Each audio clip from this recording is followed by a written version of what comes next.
What if I were to suggest that you play a key role in the awakening world? And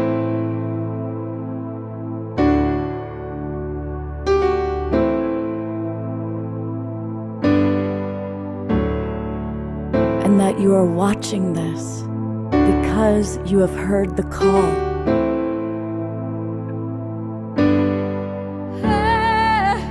We can start right now by opening our hearts and minds.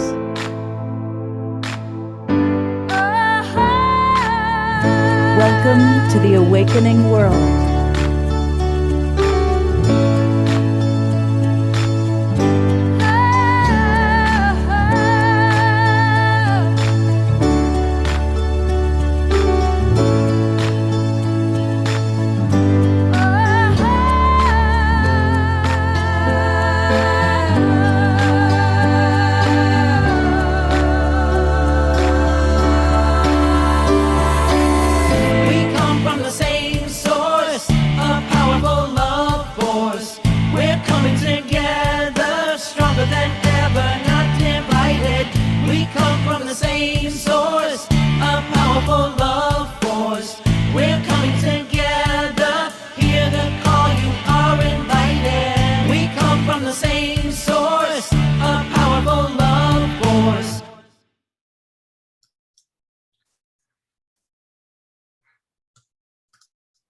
Welcome, everybody, to the Awakening World, our Wednesday night edition. I'm Love Coach Scott Thomas, and I'm honored to be your host. And I want to welcome our friends that have come into the Zoom room. I see a lot of our regulars. It's good to have you with us. Thank you. If you haven't already, let us know where you are geographically. And I want to welcome those of you that are watching via our broadcast partners. A big thank you to John and Summer Raymer with the Sign Network. John and Summer are going to drop in and be with us tonight. And they get us out to over 100 Facebook groups and pages. Also want to welcome those of you watching on the different YouTube channels, including Alan Steinfeld's and ours, the Global Peace Tribe. And also welcome to those watching on our newest broadcast partner, the Conscious Awakening Network. Now, it's wonderful that you're all watching, but I want to invite you to actually come on into the Zoom room because that's where you can interact more easily. We put a lot of links into the chat box, and we can actually take your questions, your comments, which we usually share on air. And it's really easy to join us. Just go to globalpeacetribe.com, globalpeacetribe.com, and you can scroll around. You can see a little bit about who we are and what we do. And then click where it says to join our new season. And that'll take you to our registration page. We do 3 or 4 shows every week. And all of the shows are inspiring, uplifting, where we bring people like you to meet tonight, amazing new thought leaders, but also music. We always include a lot of music in our shows. So for example, this week, this is the show that we're doing tonight.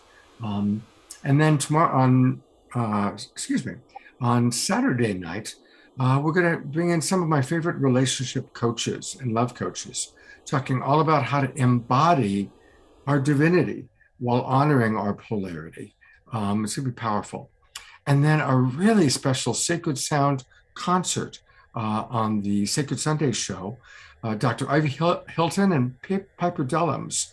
These 2 women get paid thousands of dollars to travel around the world doing sound healings. They are at the top of the field, and they're donating an entire morning to us to really take us on a Sacred Sound journey. So that's what's happening this week. So please do join us. The Global Peace Tribe is a wonderful group of like-minded souls, truly from all over the world. We have people in Ecuador and Australia and British Columbia. We do retreats. We've got another one planned for Southern California in March, Asheville, North Carolina, the Bay Area this year. So come and join us. Okay, let me tell you a little bit about tonight's show and briefly introduce you to our guests. Next weekend, we honor the vision of Martin Luther King Jr. and put him up there. And every year, the Awakening World and Global Peace Tribe does something around Martin Luther King Jr. And I thought for tonight, as we prepare for the weekend, I wanted to invite people that I really respect, and talk to them and talk with you, our audience, about how can we actually live this beautiful man's visions, his vision for our world. And so we're going to talk about the virtues that he embodied and that he taught and how we can actually live them. And of course, joining me, as she now will on Wednesday nights, my dear friend, Trish, our wonderful co-host. And Trish has brought in her mentor, her teacher, and someone that has become one of my favorite guests on the Awakening World, Reverend Bridge Feltis. She's our keynote speaker tonight and a very, very, yeah, very spiritual. She's extremely spiritual, as you can tell. I want you to know, Bridge, that Trish was saying to me, she's very mystical. She's got a whole cosmic side. I said, I know. So I was like, yes, some amazing things. Like, yeah. We got some kind of sound interference happening. I think it stopped. There must be some right then, huh? To your microphone. Yeah, there's something going on with your microphone, Trish. So see what you can do. And we have a second co-host tonight. Tangela is back. And it's great to have Tangela. Welcome. Hi, Scott. Hi, Trish. Hi, Reverend Bridge. Hello, everyone. So excited to be here today with all of you. Tangela, would you be willing to welcome your two guests, since you know them and I'm just meeting them for the first time tonight? Yes, definitely. It's my pleasure to introduce everyone to Ray and Sahat. They are wonderful, amazing, cosmic, spiritual friends, leaders, teachers in the community, and they are just really focused on creating safe space and community for people around the world, especially younger generation going through this spiritual awakening process, having so many questions, not know where to go, what to do, who to talk to about visions or feelings or just anything that could be happening. And so they have an incredible community and show called Cosmic Convos that they host every Thursday. And they are just really great, new leaders in this field, bringing forth the integration of body, mind, and spirit for self-mastery and spirituality. So welcome, guys. Thank you. It's a blessing being here and sharing in this energy. Yes. Thank you so much for having us. Yes. Oh, beautiful. All right. Well, I am going to turn it over to Reverend Bridge, because tonight we really want to drop in and have a deep experience. And so I really am honored that you're with us, Reverend Bridge. And would you lead us in an opening, dropping in meditation, please? Absolutely. So our physical senses, our eyes, our ears, our nose, our sense of smell, our sense of sight, our hearing, our nerve endings would have us to believe that we have thousands of miles or hundreds of miles between us and that we are not actually here together today. And I would invite us all to drop into the heart space, claim, acknowledge, and affirm that we are one,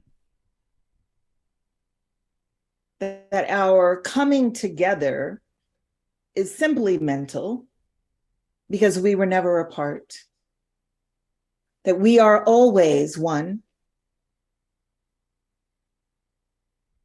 and that we simply have the capacity to switch our consciousness in different ways to serve our various purposes in life. But for this moment, I invite us all to imagine we are together in one space at one time,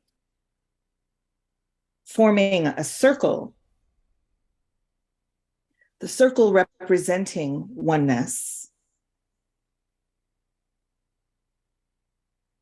And this act of envisioning that oneness, that circle, reminding us of that one foundational truth, that we are one. From that, all other truths spring forth.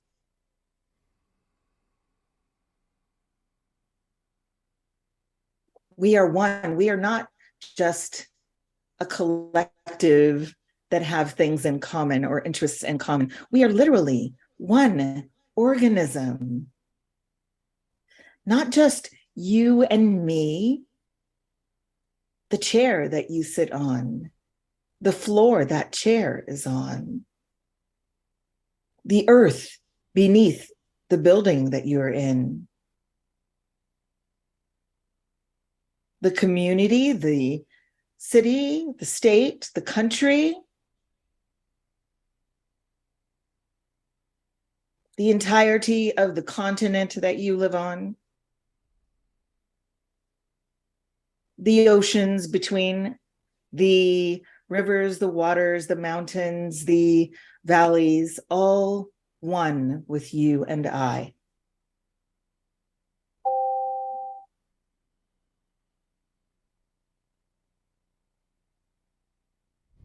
And I would invite us to pull, clear, and release all attachment to separation in this moment. You can pick it back up again when you need it.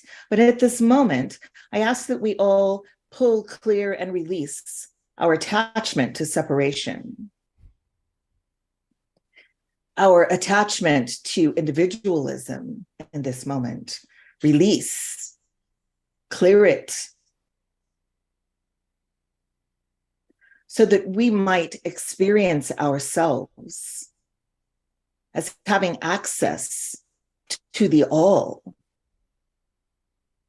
This is a deep practice of abundance, because if you have access to the all, what could you possibly want for? What could you possibly need to preserve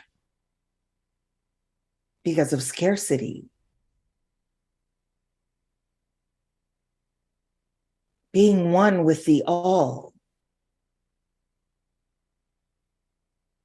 means that I have access to everything I could possibly need or want. And if that's true, then I have some vulnerability that I can spare for you. I have some love that I can spare for you, some patience, some kindness that I can spare for you.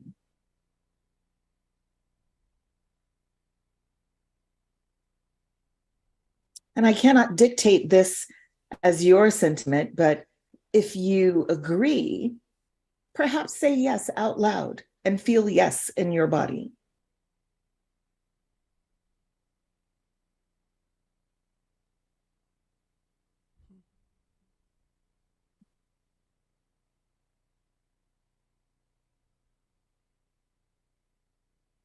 May we remember this one foundational truth, that we are one.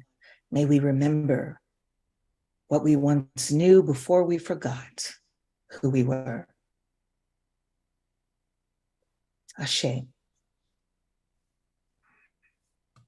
Aho and Amen.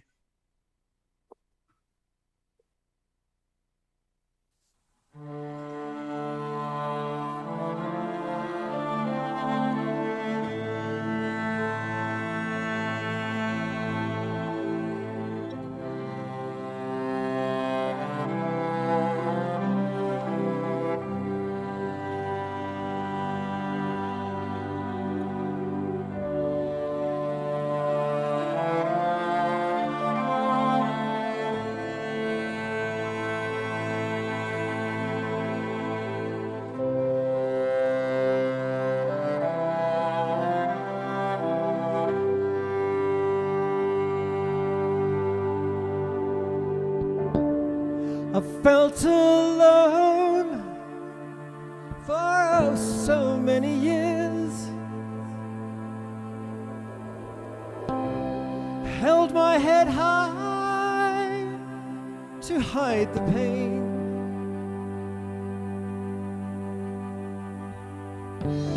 Nowhere to turn, so to myself again I tune my heart to the mother. I am one with all feeling, and one with all love, one with all healing, one with all. I am one with all feeling, one with all love, one with all healing, one with all.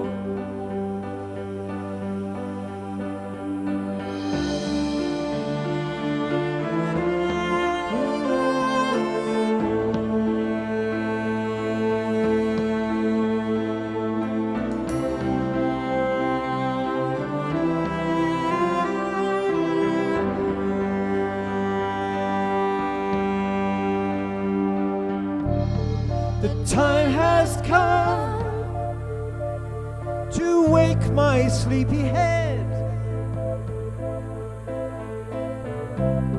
and peel back the sheets of illusion.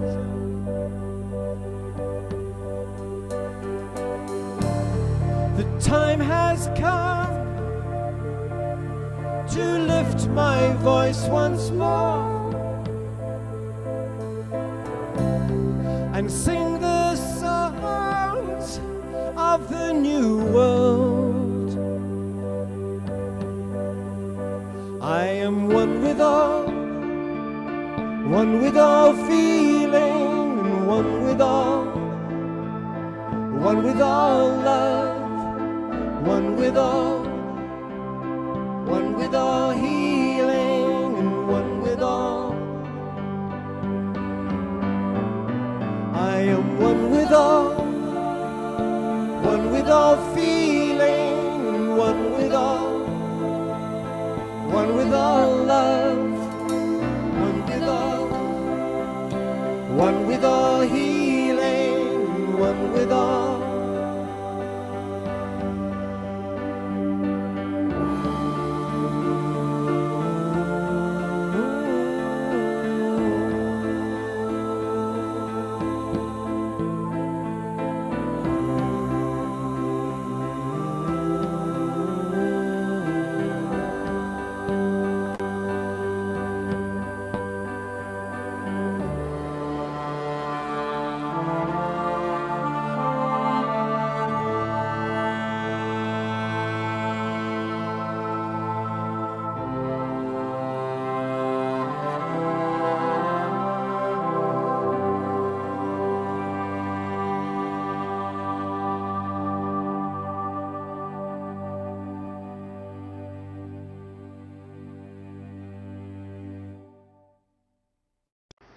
Oh, Mashar, did we plan this? No, Yes, we didn't. You and I, yes, you and I did not discuss that. When just about 10 minutes before the show, you came and knocked on my crown and said, "Play that song," and so here we are. Yay! I love it.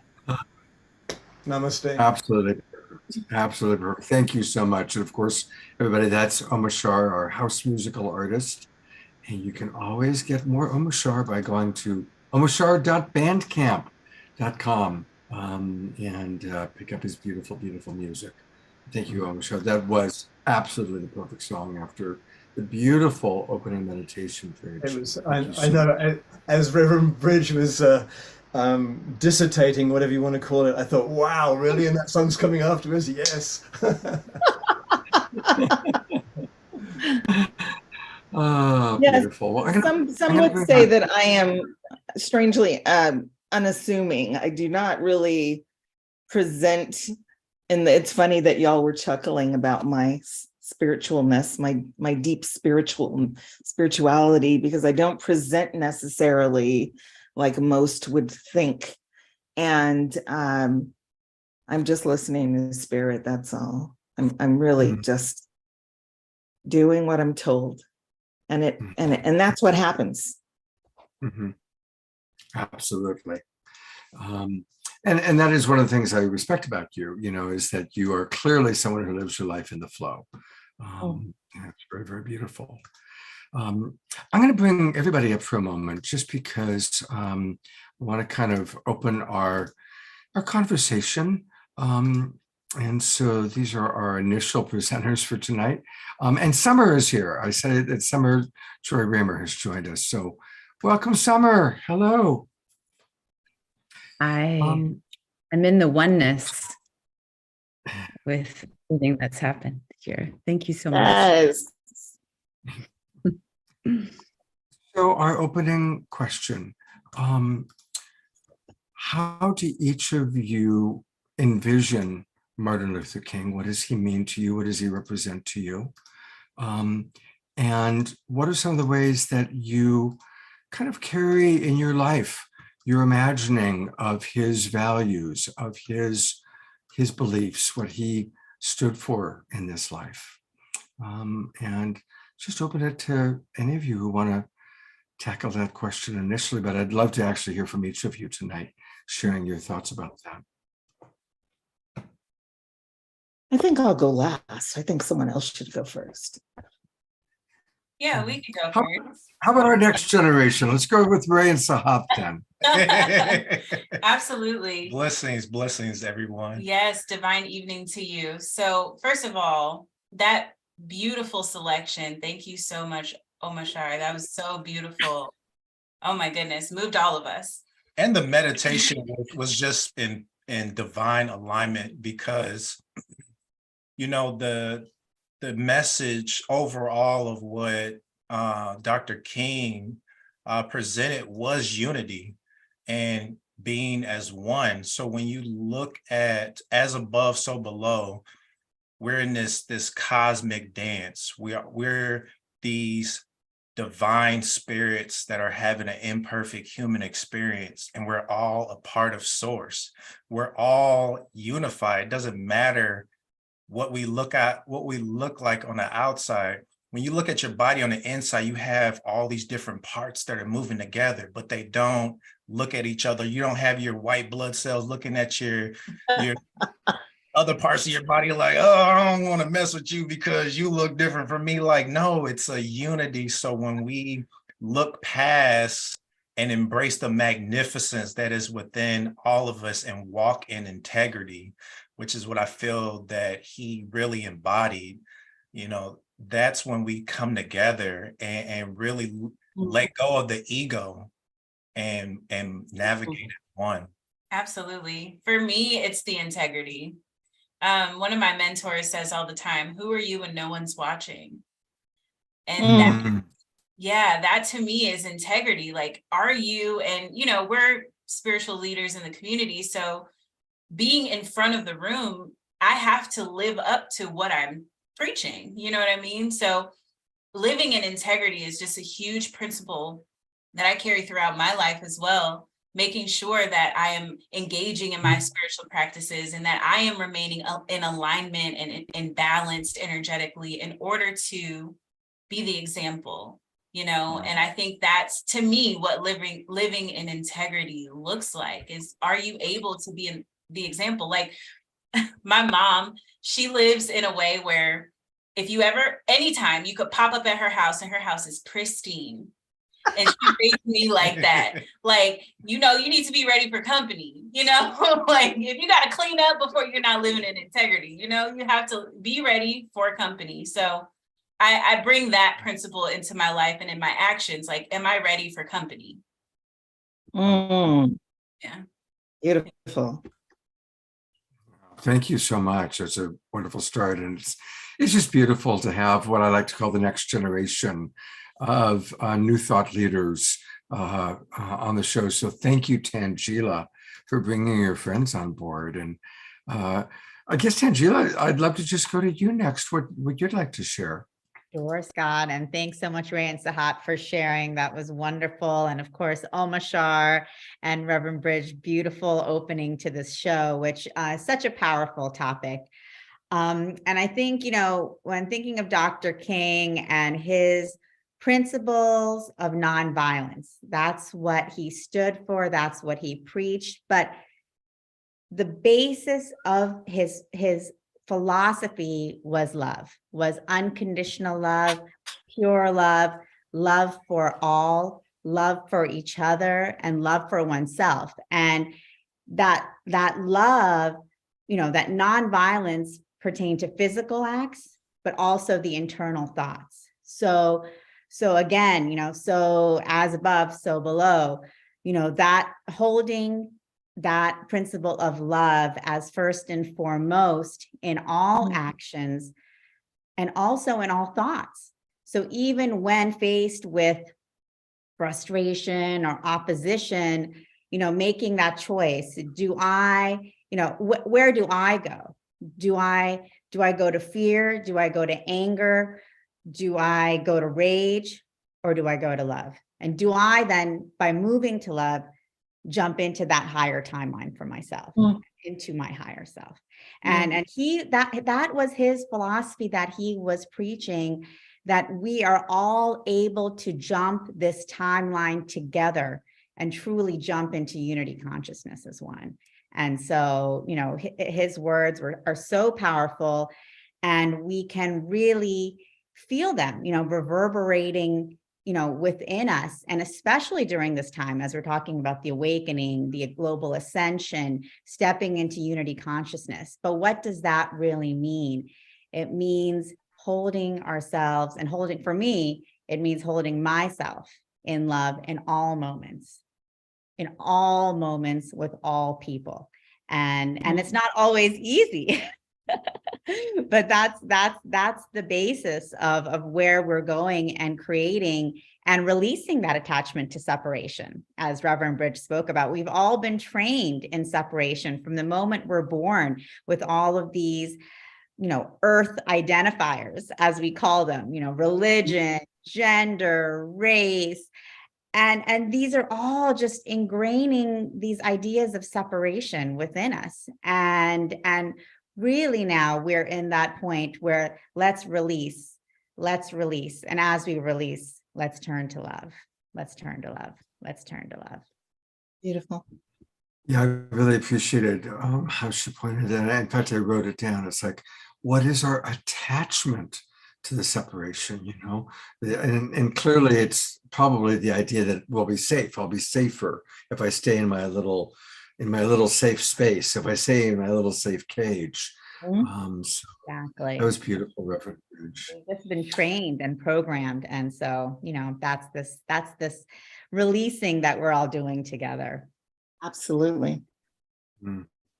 Trish, I'd love to hear what you'd like to share. All right. Can you hear me? Yes. Right. Oh, I love this moment. Feeling into everyone's focus on connection and unity. That the intention here. I just want to say that Bridge is my coach, and she's on it. She's on it. And I'm very much in suspense for what you're going to say. Oh yeah. Well, no pressure. Don't worry, I'm going to text you in the chat box in a minute about what I'd like to bring up later. But one of the things that I would like to say about your work with me specifically is about integrity. And I know that Ray and Sahat brought this in, and integrity is really the key point. It's not Scott's integrity. That's not how I'm living my life, but it's my integrity. And one of the things that I've specifically learned from you is it's the distinction between when I am in integrity and when I'm not in integrity with my body and with my words.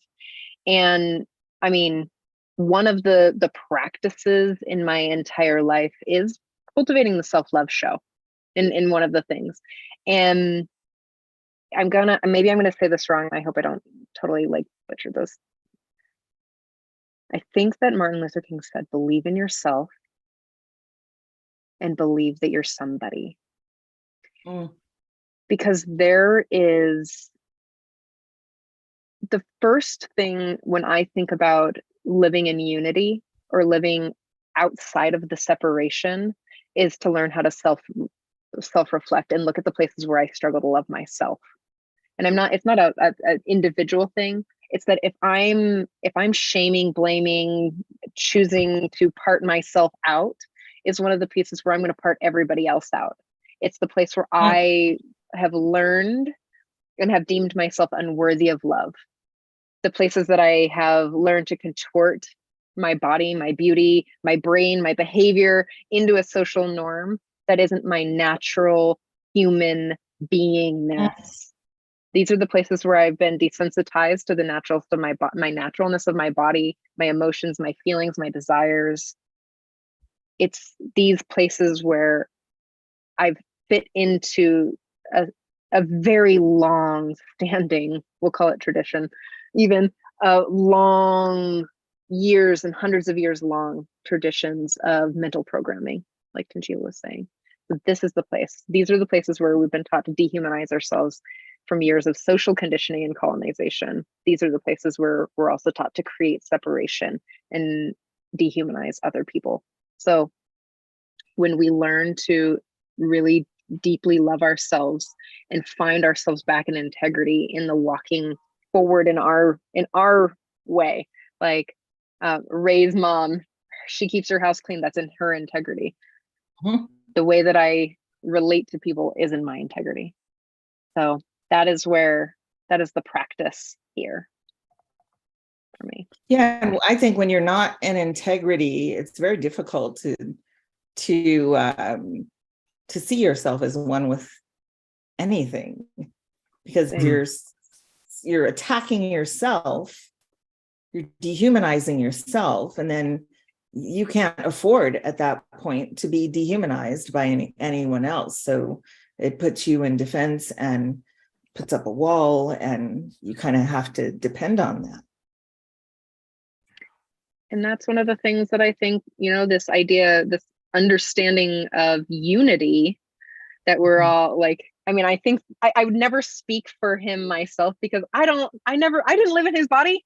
I didn't live in his brain. I didn't have his, I can't like pretend like I know what he was talking about, but I can sit with what it feels like when I hear those words in my body, and I can sit with the deep desire to feel longingly connected to each and every single person. Like, I don't want to feel separation. I want to feel connection to you. That's why we're here. Now, I do want to just throw it in for you. Bridge and I had one of my most powerful coaching sessions the other day, that I was really looking at the distinction between nonviolence, compassion, and protection. And we had some really good conversation about protection of human life. And I would love to bring that in, just because I'm spicy, you know it. Thank you. Yeah. Beautiful. Thank you. I want to give Summer Raymer a chance to respond to this question.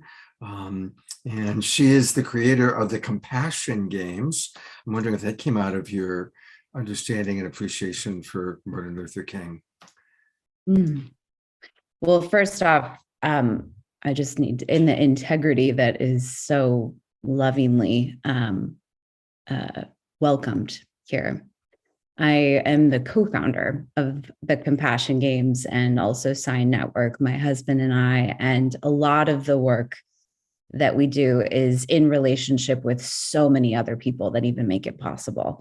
So, and we happen to be preparing for one of many opportunities to play the Compassion Games is this weekend January 13th through the 16th is the Beloved Community Convergence, and is honoring the legacy of Dr. King. And this convergence, this will be the third, and we've done many different ways to engage people in the spiritual experience and the inspiration of service.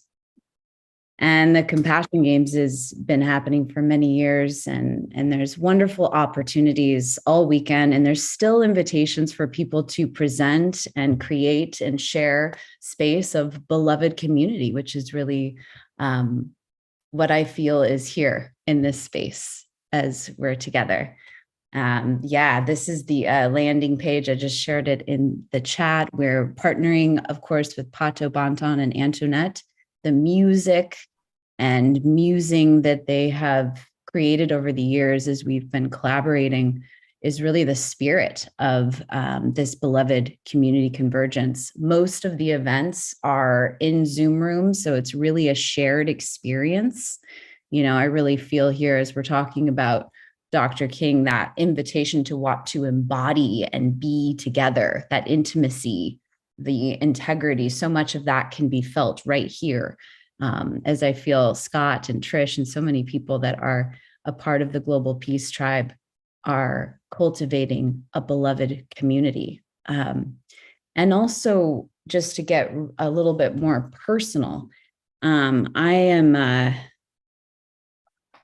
wasn't expecting this. My dad, a year ago, yesterday, I found out that he had 5 tumors that were all growing back in his brain, and that my husband and I began a hospice process for him. And I've been thinking about him a lot with Dr. King. And something that I feel is really present is that my dad was reminding me, as I was full-time caregiver for him, the importance of we are here to take care of each other. No matter what, wherever we go, that whatever we can do and what is ahead of us, what is challenging us, is we can always do something for another person, no matter what. And today I've been cooking. Sometimes I've just been really present with revisiting a lot of the feelings that I had going on as I was preparing for having to let go of my father a year ago at this time. And just been revisiting a lot of the fears and issues going on in my digestive system. And a lot of the times what would help me in the insanity of what was unfolding was cooking food for my dad, was cooking meals for others to take care of the people that were there around me. And I really think with everything, everybody, almost everyone I know right now has so much going on that's hard. And it feels like as we talk about integrity and the possibility of unity, the immense social justice work that I think the Compassion Games coming into my life is like, there's so much to learn still to be fully compassionate and to learn how to be a good relative. That is has come into my life to continue to learn. And so I'm excited to continue to learn. I'm excited about the strength of vulnerability and to be loving, you know? And so that's something that I feel deeply. And yeah, so anyways, I didn't know it was going to get emotional, but there you go. So your emotions are so welcome, Summer. Thank you. And Yeah. Thank you. And thank you for the wonderful work you're doing this weekend. And we'll learn a little bit more about it in a little bit. So many incredible people that are giving and serving in their communities all over the country. Amazing service projects to keep us uplifted, and to continue to serve. You've been doing this for a few years now, the Compassion Games and MLK Weekend. Yeah. So I've been doing the work of the Compassion Games for almost 10 years, but it's been going on all over the world. Service has been activating service, and for others all over the world has been playing the Compassion Games. And this is a particular focus right now is social justice and the service and honoring of Dr. Martin Luther King's birthday on the 15th, and then also his official day, National Day of Service on Monday. So there's a lot in the Zoom room and hands on the earth doing amazing work all over the country that we're also financially supporting through the good work of AmeriCorps, which is a great partner that's allowing us to grantee amazing work that is connected to a lot of good people doing amazing work, social justice work all over the country. Thank you, Summer. Thank you so much. And again, this is the Summer that I thank every show who runs the Sign Network with her husband, John, that gets us out to as many as 100 Facebook groups and pages. So a lot of you are watching right now because of this woman and her partner, John. So thank you, Summer.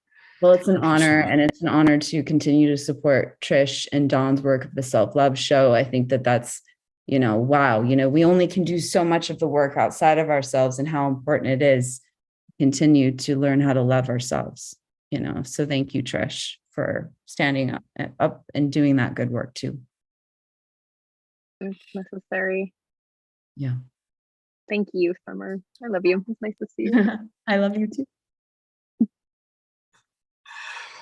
Before we hear from Omoshar, I kind of want to share what came up for me. In anticipation of the show, I did some Googling about MLK and his values. And what came up that I realized, wow, this is what I want to talk about, is his commitment to economic justice. And, we hear a lot about social justice, but there cannot be social justice without economic justice. And it was actually really interesting. I'll put this into the chat box. This article about the economic message behind Dr. King's famous I Have a Dream speech. And as I read this article, it was really a lights on for me, because more and more as I've worked with Reverend Bridge and the different leaders that we brought on who have talked about civil rights, they keep bringing it back. It's got to be economic justice, has to be economic justice. So I just wanted to acknowledge that part. So how do we do that in our daily lives?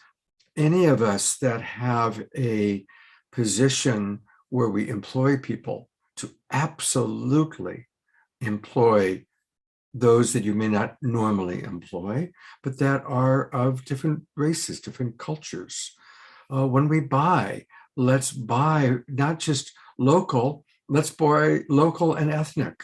Let's go into the areas of our communities where we may not normally go, but, and check out their offerings. And really think about how can we support those cultures, those races that are not at the same advantage as those of us that are privileged. And obviously I'm a tall white man. I'm the epitome of privilege in this country. And so I do my best to use my privilege to hopefully bring on people of different cultures.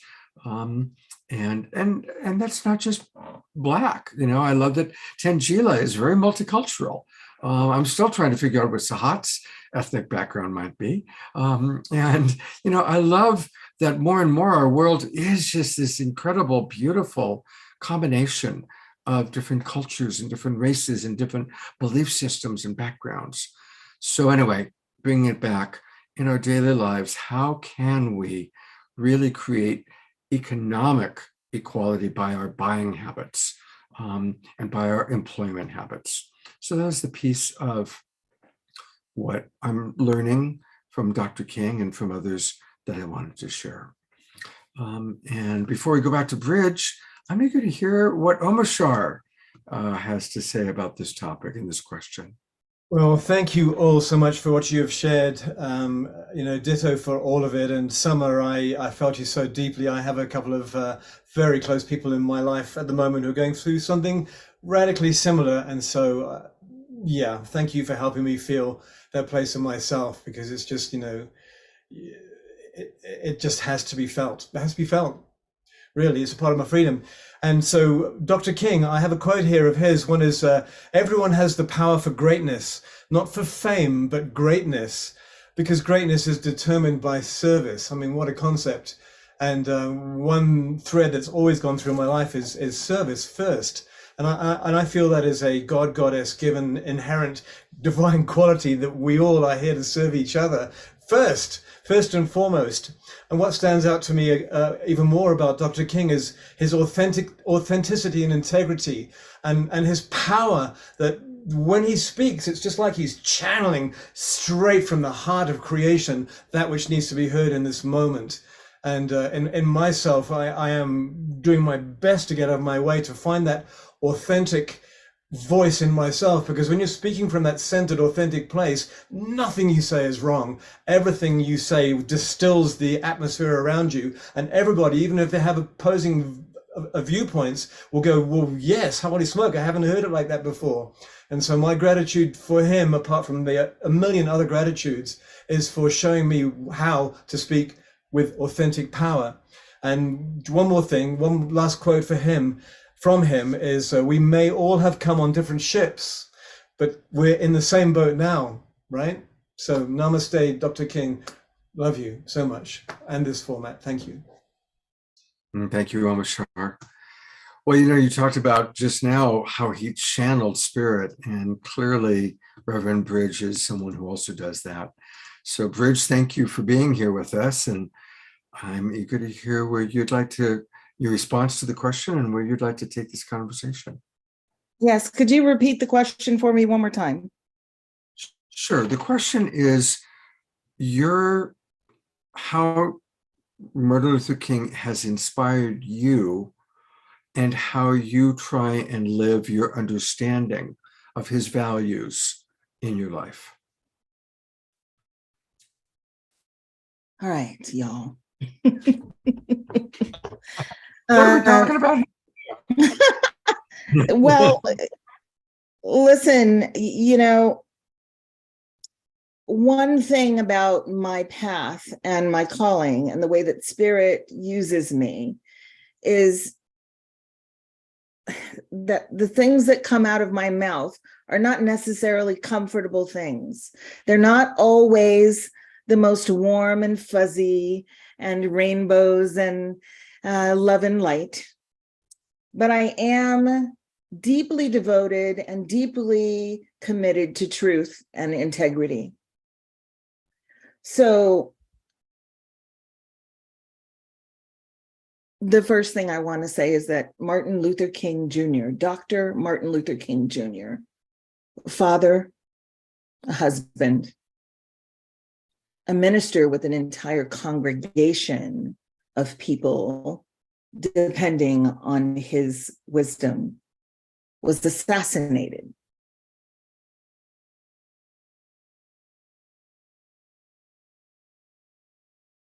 Just want you to sit with that for a moment. So while we love to talk about Martin Luther King preaching nonviolence, we don't like to talk about what Martin Luther King was speaking out to change. We don't like to talk about the entities and the forces that were deliberately violent. And that's why he chose that position. That's why he chose that way of showing up in the world, in direct defiance of the violence that was happening in the world. Not just what you see in the old TV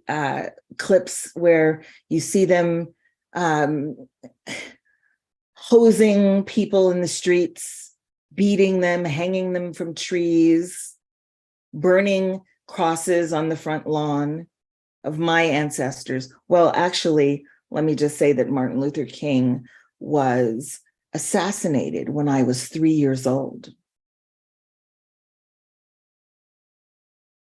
My mother was 24 when this happened. My mother was 24.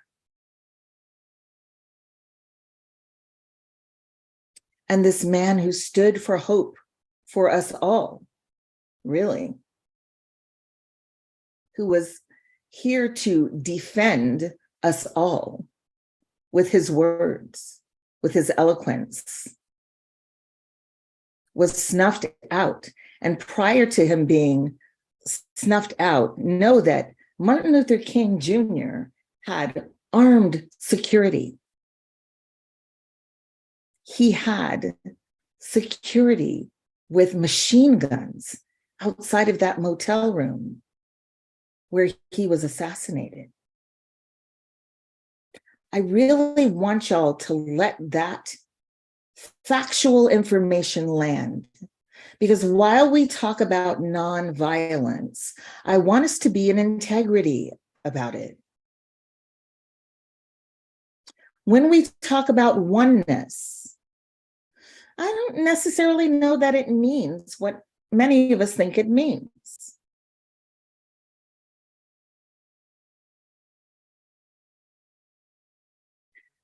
What I know is that if I mess with one of God's creatures that I'm not supposed to be messing with, it's going to harm me to protect itself. Do we call that violence? I also know that right now in California, in LA at least, we've been having rain for the last 3 weeks, and some people have been, their homes have been damaged. They've been pushed out of their homes because of floods. Is that violence? Are we able to be in integrity with how we talk about these things so that we don't weaponize Martin Luther King Jr.'s message to us? Can we see him as a whole human being with spirit and flesh and mind, with a body? When we talk about oneness, can we think of oneness as a body? That it's not about equality at all. In fact, the Buddhists would say that equality is one of the forms of conceit. And I'll say a little more about that in a few moments. But first, I just want to say that my hand and my foot are not the same.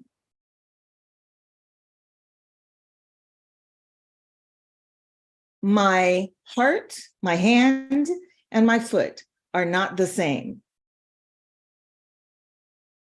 They're not in competition with each other. They don't get equal treatment. I put shoes on my feet. I don't put shoes on my hands. I walk with my feet. I carry things with my hands. I don't walk with my lips. You understand what I mean? So this body, this organism right here is made up of thousands of parts, millions if you really want to get deep with it.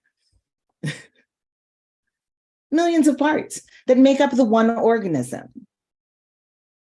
And they each have their jobs, and they each get what they need from the air that I breathe and the sunlight that I take in through my skin, and the food that I eat and the water that I drink and the information that I consume.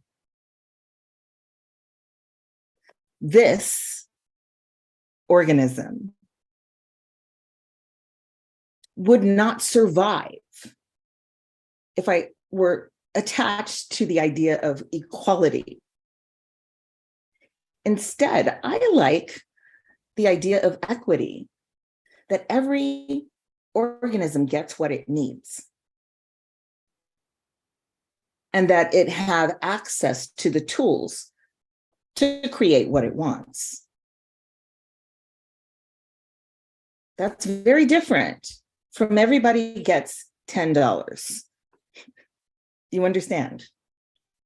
That is very different. One of the reasons we're having such issues today in our societies around things like equal rights or affirmative action in the workplace, or the way things are taught in school, is because there's no equity, not because there's no equality. Equality is not natural. There's hierarchies in nature. They're just not based on superiority. They're based on symbiosis. They're not forced. They're not contrived. They're based on symbiosis, what is needed, and how each organism works together with the other organisms around it to create the bigger organism. It's why while we're out here in this world thinking of ourselves as separate, talking about love and light and nonviolence, we're in the middle of the biggest mass extinction of animals in the history of mankind, and it's man-made. Martin Luther King was talking about that as well. Martin Luther King was killed for what he was fighting for. He wasn't killed because he was nonviolent. He was killed because he was rebellious, because he was teaching something that would enlighten and awaken the masses. And if the masses were to wake up, then those who exploit the masses would be disempowered. So his stance of nonviolence, by the way, again, he had armed guards. So that doesn't mean what you think it means. He literally had people with machine guns guarding him to protect him. That doesn't mean what you think it means when you talk about Martin Luther King and nonviolence. I'm sorry to bust that bubble, but it is true. It is fact. So what did he mean by nonviolence? Well, I think he was talking about our defiance of nature, of our defiance of truth, our defiance of the symbiosis of the greater organism. These artificial attempts to create artificial individuated profit, these artificial attempts to create artificial contests between each other and the rest of life on the planet.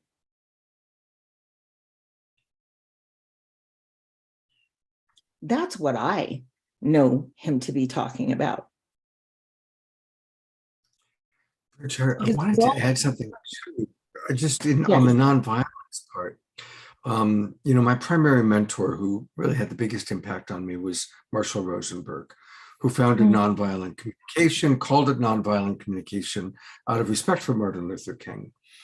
And he does teach the protective use of force, kind of the answer to your question, at least from Marshall's perspective, is that the protective use of force is part of the world that we are living in at this time. A part of nature. Part of nature. Yeah. Mama bear, right? We still use that expression, mama bear, Listen, right? one of our most revered flora, the rose, has thorns. Right. And those thorns are there to protect that plant because rose bushes are delicious. Understand that being able to preserve one's life is a part of the natural order of things. It is biologically a part of your makeup. It is cognitively a part of the way your mind works. And because we've been disconnected from that, and quite often people try and use Martin Luther King Jr.'s message to as a weapon against people using their voice, against people speaking out in an angry tone, against people criticizing. And nowadays, even when we talk about, well, cancel culture, I mean, back in Martin Luther King's day, it would have been called a boycott. Right. But we speak about this as if we are not like it's dishonorable and disintegrated for us to use our discernment about what we consume. We must wake up. We must think deeper and with more complexity. We must let go of our attachment to black and white, this binary way of thinking. Because if we don't, the cycle continues. Because what happened after Martin Luther King was murdered? The world was cast into despair. And ever since, gradually, the things that he built up have been falling apart.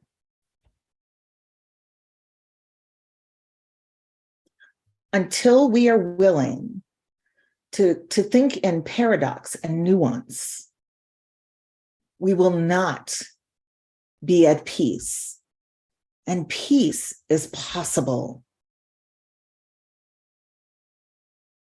Peace is possible. But peace is not, shut up, Bridge. Don't talk about the every 28 hours a Black man is killed by police.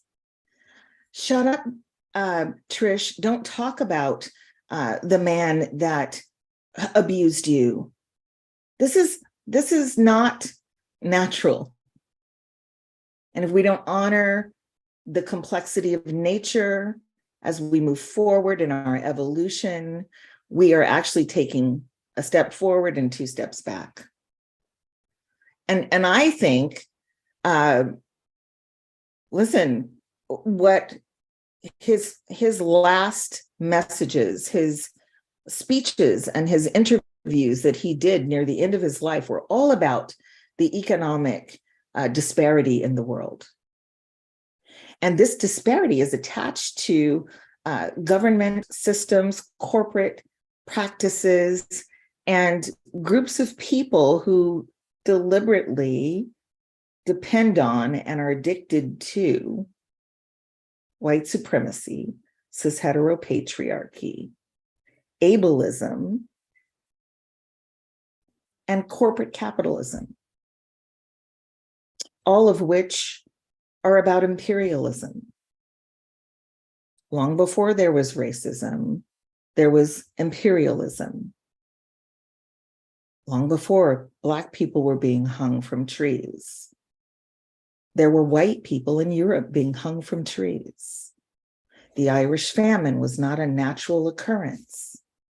This was capitalism, where the British government decided that they could make a lot of money by usurping the land and only growing potatoes, which ruined the soil, took out the access to food resources and sent actually millions of Irish people to the new frontier, where those systems start all over again, wiping out people who were considered disposable, kidnapping and enslaving people who were considered less than. And ultimately, it's not about white people versus brown people. There's something deeper and more insidious at the root. But because every time someone wants to have this conversation, listen, I'm having it right now because Scott has given me a platform, and I don't know if he'll do it again after this, but listen, I'm here and I'm going to use my platform to say what Spirit tells me to say. And I'm going to check in with myself to make sure that I'm telling the truth to the best of my ability, to the best of my knowledge.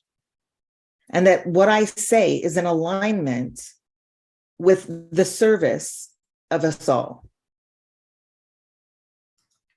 Bridge, first of all, absolutely am going to continue to invite you back. And I do want to hear more of what you have to say.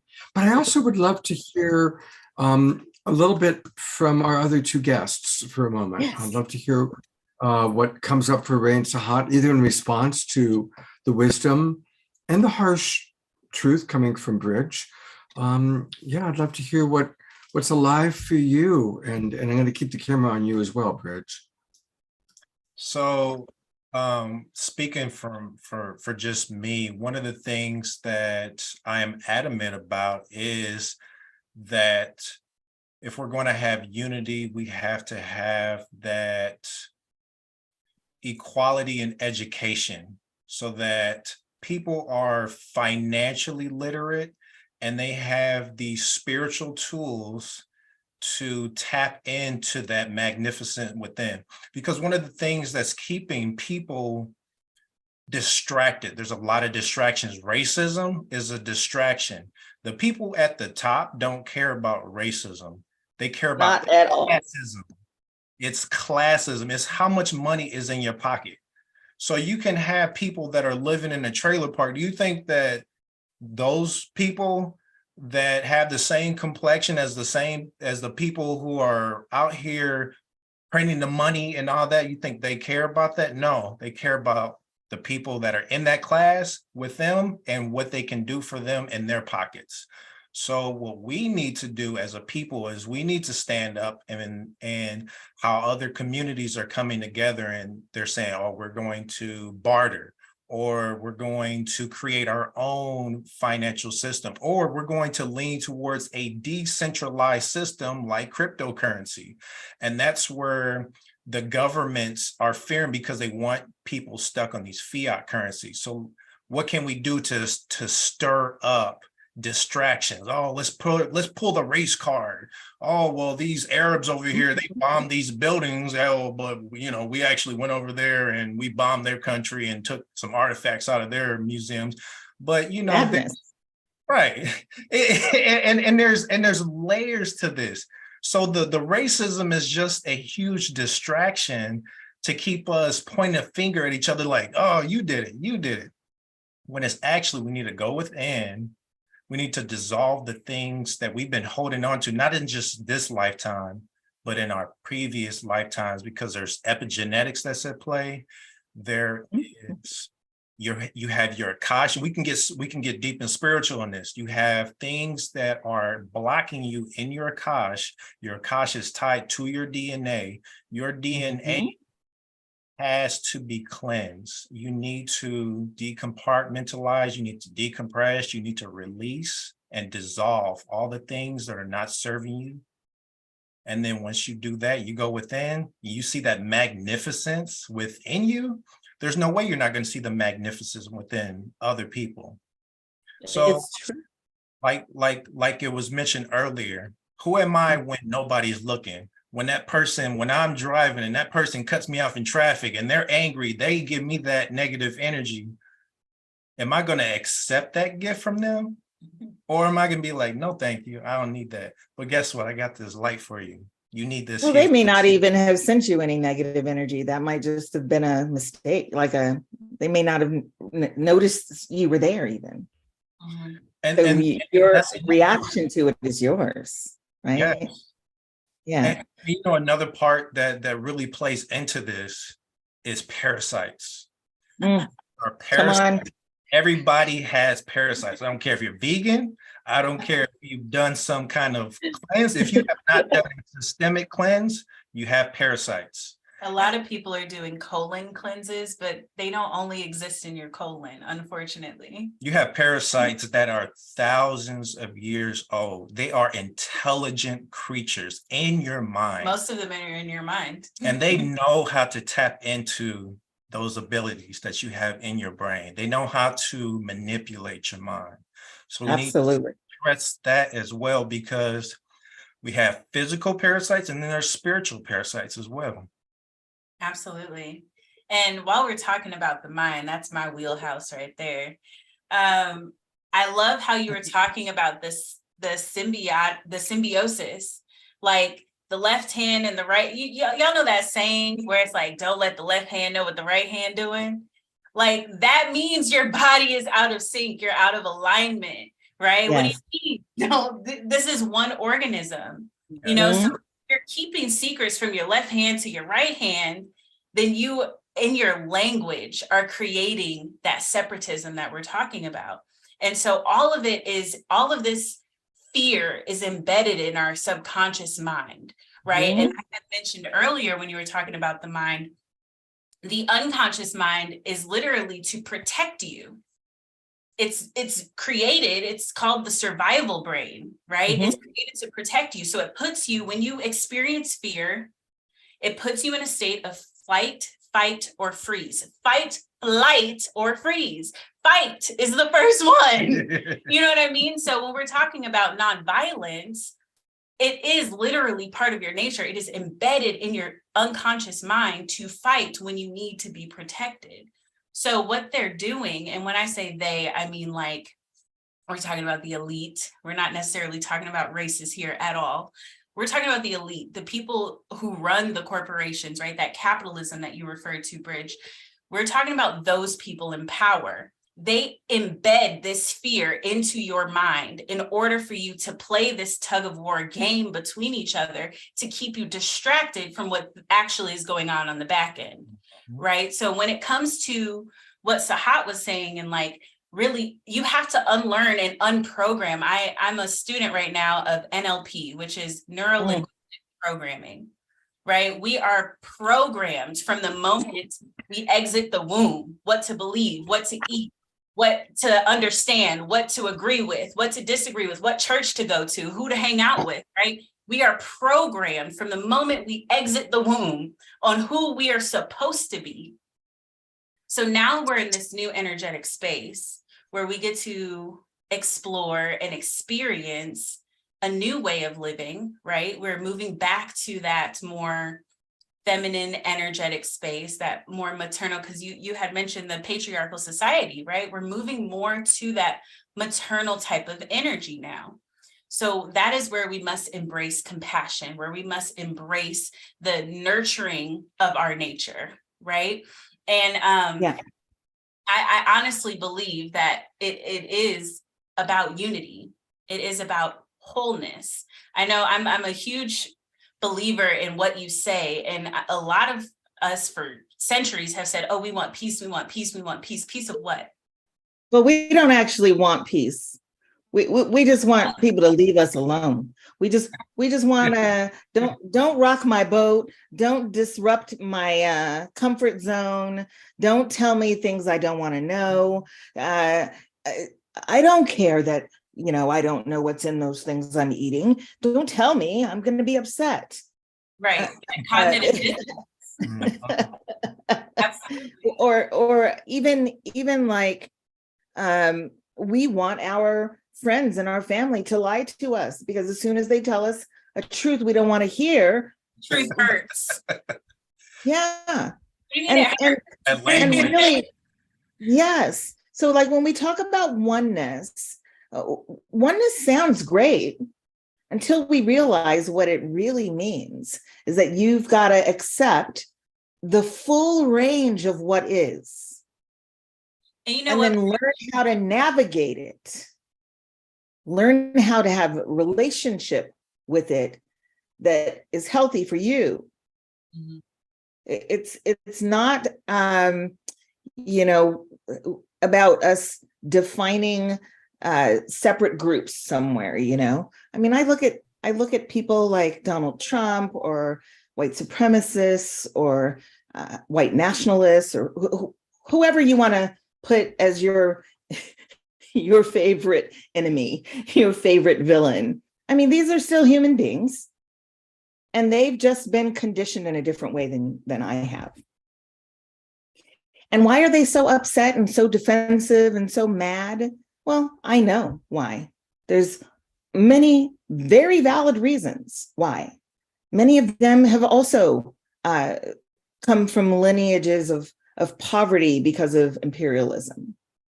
Many of them are living with all kinds of disadvantages that they feel are unfair. And we're talking equality, equality, equality. Well, that sounds like nothing for them. So how can we really get to where everybody gets to live? It means that the man who has one leg needs a prosthetic. I don't. So he gets his prosthetic. But what do I need? I may need something else. I should have access to that. I should have access to shelter and food and education. And education that actually tells the truth. That part. Yeah. Because let me tell you, from my first educational experience, the very first thing I learned how to do was pledge allegiance to a flag. I didn't even know what that flag was. I didn't know what it stood for at the time. I knew nothing about how this country was built, how it became the most powerful country in the world because of the money it made from slavery. I had no clue. I'm a little 5-year-old kid pledging allegiance to a country, which is not, it's an artificial entity. It's not real. That flag isn't sacred. I am sacred. Yes. You are sacred. So I pledge allegiance to you, but nobody taught me that when I was a kid. About 15 years ago, I discovered the Kabbalion, which teaches the 7 principles of everything that are the foundation for everything. They're the foundation for science. They're the foundations for your most favorite philosophers of Europe. These principles stand up today to every major religion and the arcane religions and esoteric religions. They stand up to science, physics, chemistry as truth. I found these in, 15 years ago, approximately. And immediately as I read this book, I thought to myself, why do they not teach me this in school? Why didn't they tell me in school that I can create my experiences with my mind? Why didn't they teach me in school that everything has correspondence, as above, so below, as within, so without? Why was I not taught that everything has vibration? Everything is vibrating. Nothing is static or still. One of the biggest controversies today is about trans people. Why didn't they teach me there's no such thing as binary gender?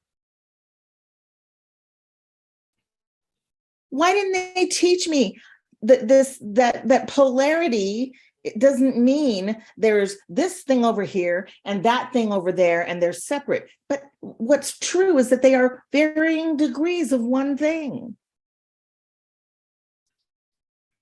Why don't they teach us these things? Because then we'd be powerful. Because then they wouldn't be able to lie to us.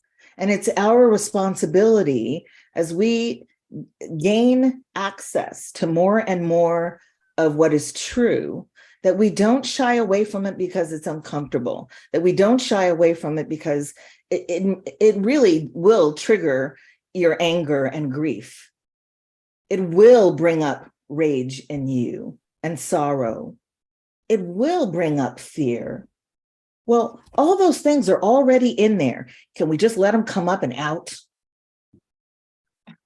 Yes. I'm going to come in for a moment just because I'm loving everything that's saying. It's such an important conversation. And I want to acknowledge our audience is, giving some comments, and I do want to hear more from the audience. And because it's the awakening world, we have deep conversation, and then we have a little music to integrate all of this. And I'm actually going to play a video from someone who's going to be on the show tonight. And she works with the United Nations, and they've sent her to Vietnam on a kind of a goodwill project. And I'm talking about Michaela Gaston.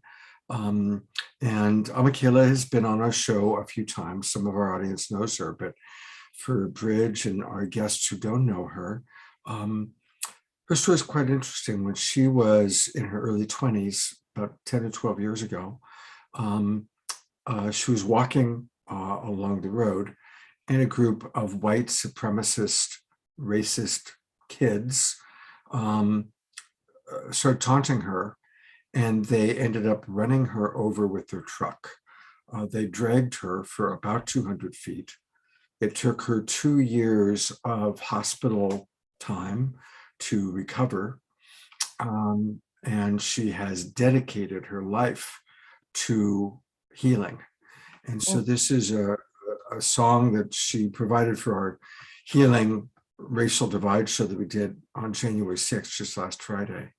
And so this is Michaela, and I thought it would be appropriate to share with us tonight. So here we go. And it's going to take me just one moment to pull it up here. There we go. Good morning, my beautiful family.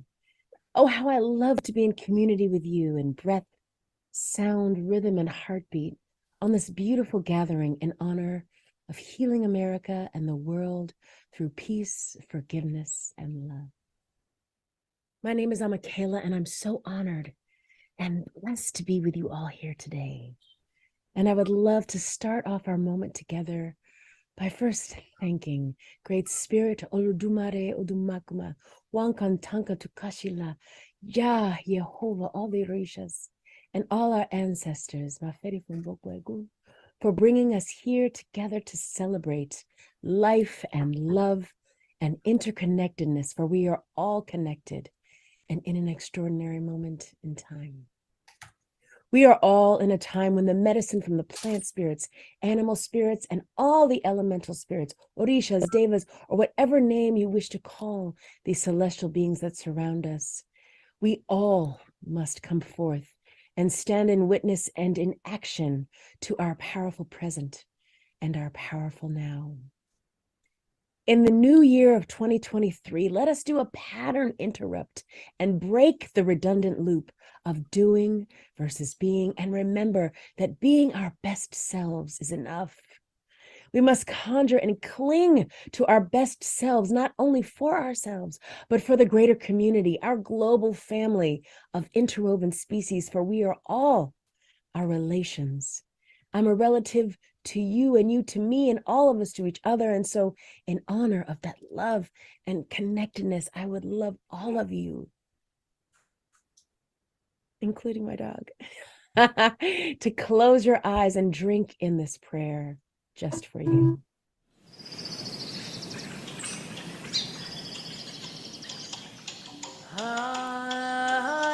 Bless you. Bless you, all of you.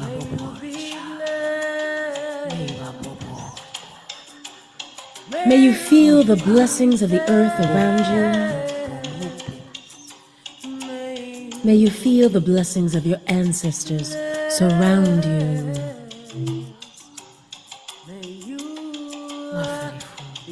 May you know healing for all your days. If your body is tired or rested or anything in between, however you are, may you be connected to the fullness of you. May you know holding and healing for all your days. If your mind is still or racing or anything in between, however you are in this moment, may you be connected to the fullness of you, and may you know holding and healing for all your days and feel blessed. If you are hanging in, hardly holding on, or anything in between, however you are, may you be connected to the fullness of you, and may you know holding and healing for all your days, and may you feel blessed. May you all feel your power, share the beauty and truth of who you are, and be blessed, be blessed, be blessed.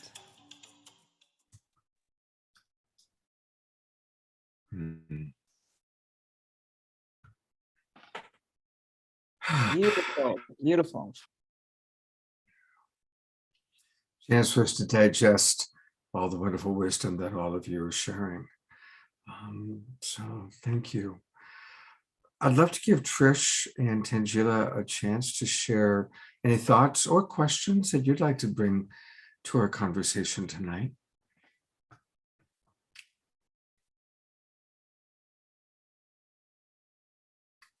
That looks like Trish deferring to Right. Tangela. Oh, okay. It's up to you. Trish, if you wanted to go ahead, that's fine. No.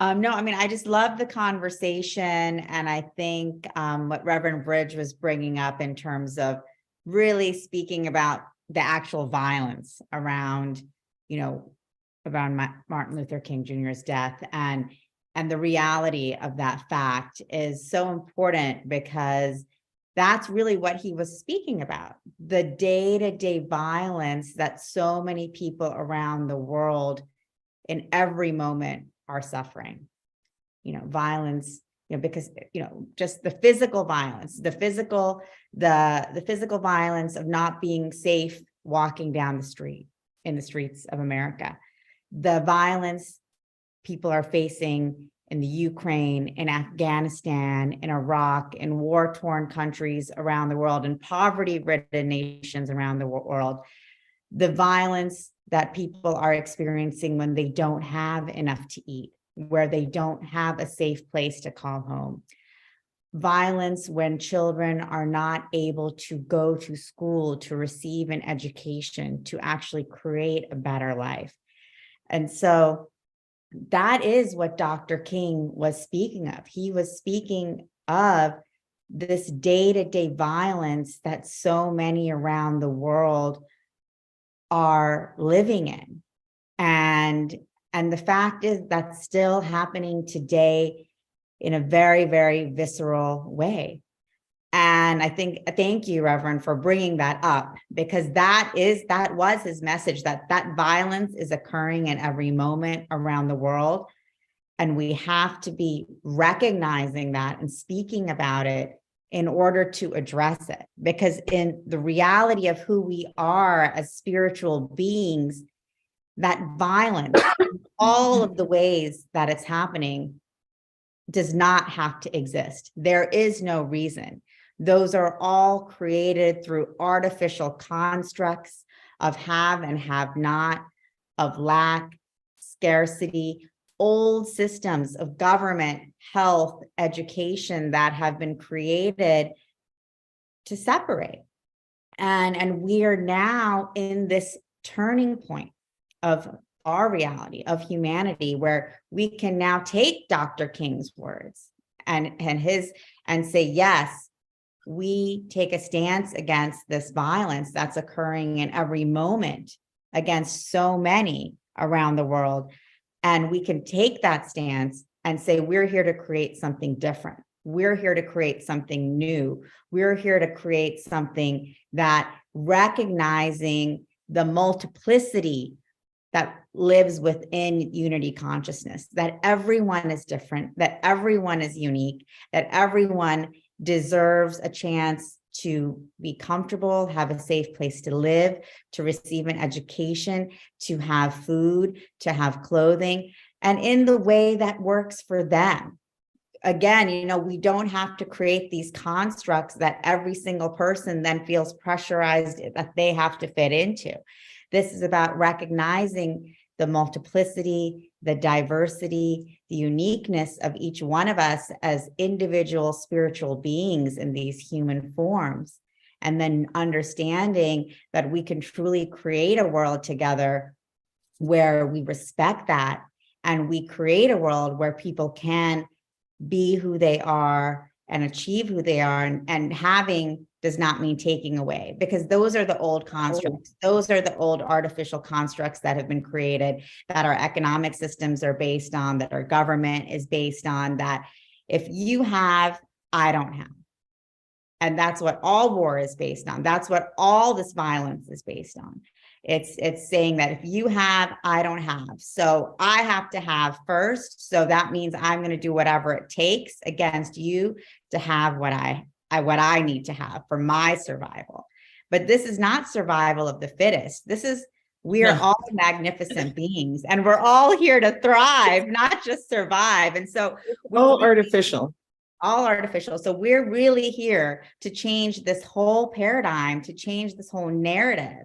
And that's why, I think it's so important that we bring this up, because it is this message of social and economic justice that is at the heart of everything we're talking about. And that's the heart of, that's what's, we're here on a spiritual show, and we're spiritual beings, but spiritual beings living in a human world where economics and social justice is an important part of everything that we do. Because when we're saying oneness and we're saying equality, we're saying that we all deserve to live as one. We all deserve to live in peace. We all deserve to live in abundance. So thank you. Absolutely. Beautiful. I think this oneness also applies to us. We're not just spiritual. We are also physical. We are also intellect. We're mental, spiritual, and physical. And we must respect all three planes of our existence. I was born and raised in Compton, California.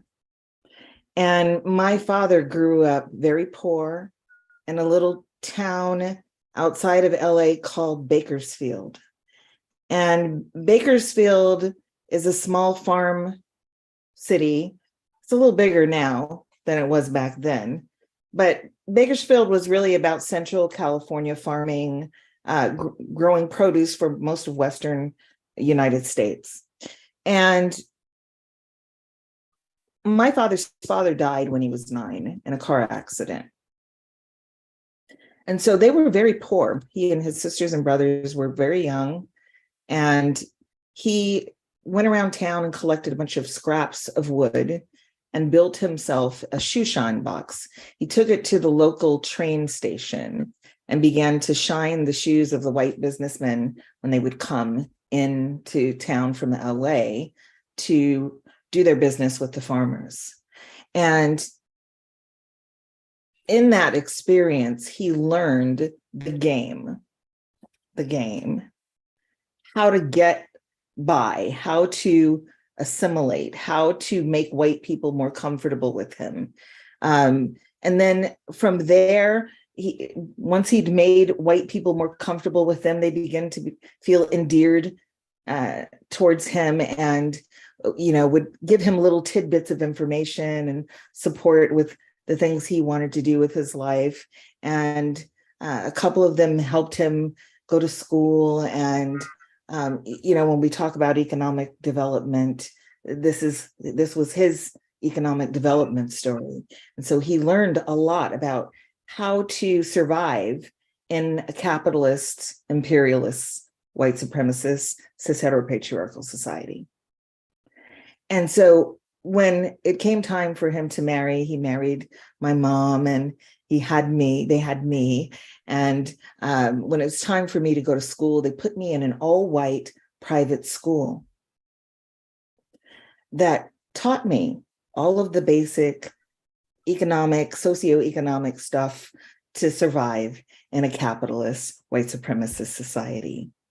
So I had all of that. I had the privilege of money because my dad he was never self-employed after about 20 years old. I mean, he was never employed by someone else past 20 years old. He was self-employed his entire life and knew how to play the game to make money and invest and save and all that kind of stuff because someone taught him. And we went to these private schools and we got good education, but we were told a lot of lies in that education. Nevertheless, we were capable, my sister and I, of surviving in a white supremacist society, surviving. So when I grew up, I didn't have fear of venturing out into the world. I didn't feel uncomfortable around white people. I didn't fear white people because I'd been taught very early, don't talk too loud. Don't let them see you angry. Speak softly. Don't use any violent language. Don't disagree. Understand what I'm saying here. So by the time I was 27 approximately, I decided I'm going to go on an adventure. I lived in Germany for 5 years. I met my first husband in Germany, and we came back here. We had a child together, and the first home I ever owned with my name on the deed. You know, when you buy a house, they give you a history of that house that goes back all the way to its being built. And this house was in the Hollywood Hills, and it was a 1920s construction. And so in the history of this house, there was a clause in the 1920s that said only white people could own this house. That if you were Black or Hispanic, you couldn't even live on the premises unless you were a servant.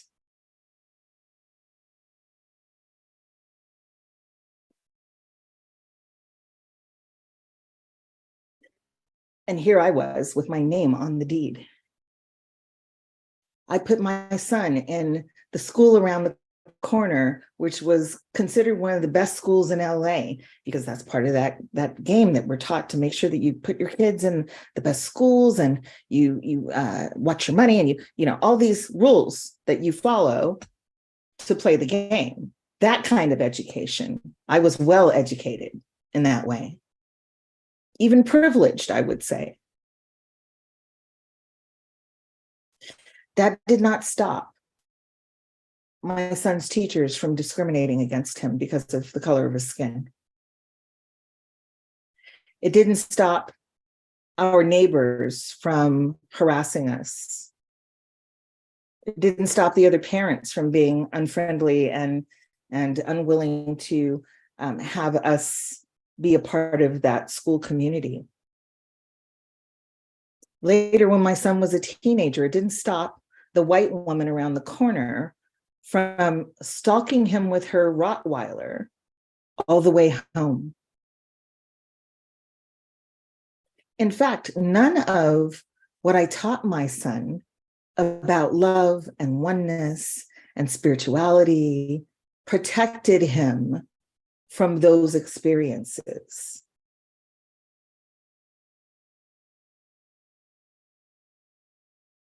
This is why, you know, when I ask Spirit, what do I say? Because I know, I believe in us. I believe in us. I can feel us. I can feel listen, if we can imagine the horrible things we imagine and make them happen, then we are extremely powerful. That we can make artificial experiences in a natural environment and make people think they're real. We are indeed powerful. The universe is mental. So our mental capacity for creating better, it's already there. Unity just is.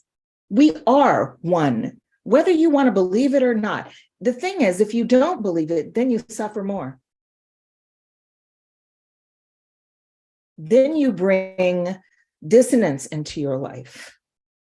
That is exactly what dissonance is. It's us rubbing up against or defying the truth.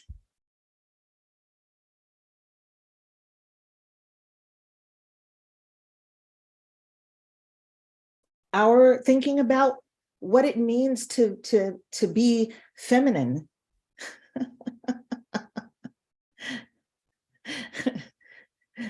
Go to the oldest spiritual teachings in the world, and they do not say that divine femininity is meek and mild and only nurturing. That's a condition of it's misogyny. Patriarchy. Yeah. Yes. It's to keep us being property and less than. Yes. And in the last few hundred years, in fact, anybody who wasn't meek and mild and soft-spoken, in fact, don't speak unless you're spoken to, be polite all the time, no matter what. Don't ever get angry. Don't lose your cool. If a woman were to behave outside of that rule structure, she was considered mentally ill. Or they would make some other crap up about her, like she's a witch, or she's a prostitute, or she was whatever, B words, F words, like they just name it. Have in the 1800s, they came up with a psychological diagnosis for slaves who wouldn't stay put on the plantation. They call it drapetomania.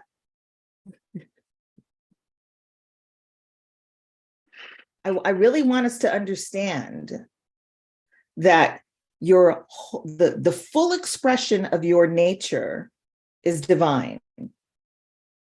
So I don't know about y'all, but I am a mother of a gorgeous, intelligent, and it's not just because he's my kid. Trust me, he is all of these things. You would be shocked at how exactly I am describing him.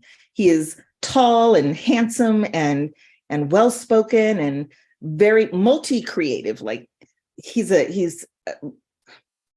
what's the word? A polymath. So he can speak intelligently about complex sciences like quantum physics and things like that. And he can also rap and make music. And he's into marine biology and all kinds of beautiful, interesting, fascinating things about this person. And I'm saying this to you because there's no way in hell that I would not be violent to protect him. I would give my life for him because of my because I see myself as one with him. Mm-hmm. We are one. If you and I are in the same space and someone attacks you, I'm going to defend you.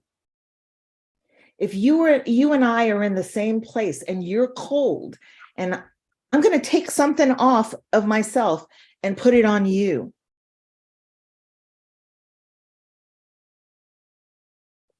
I'm going to sacrifice because I'm not going to be at peace as long as I experience your suffering. And then we got dissociation, which keeps us from even wanting to know each other, to the extent that white parents right now in America are protesting the story of slavery being told to their children because it's going to hurt their feelings. Because it's going to make them feel bad.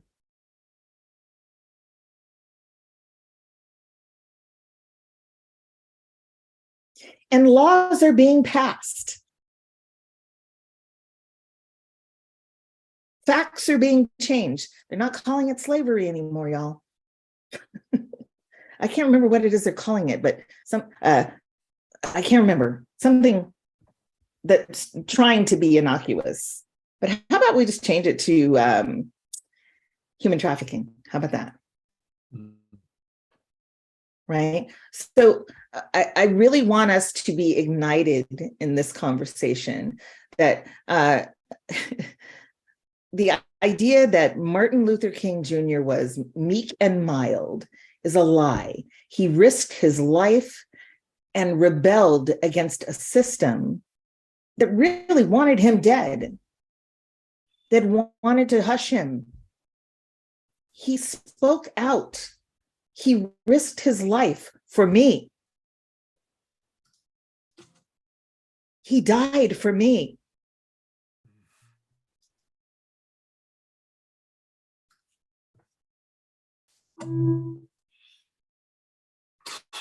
I want us to be down for each other like that. Like, I got you.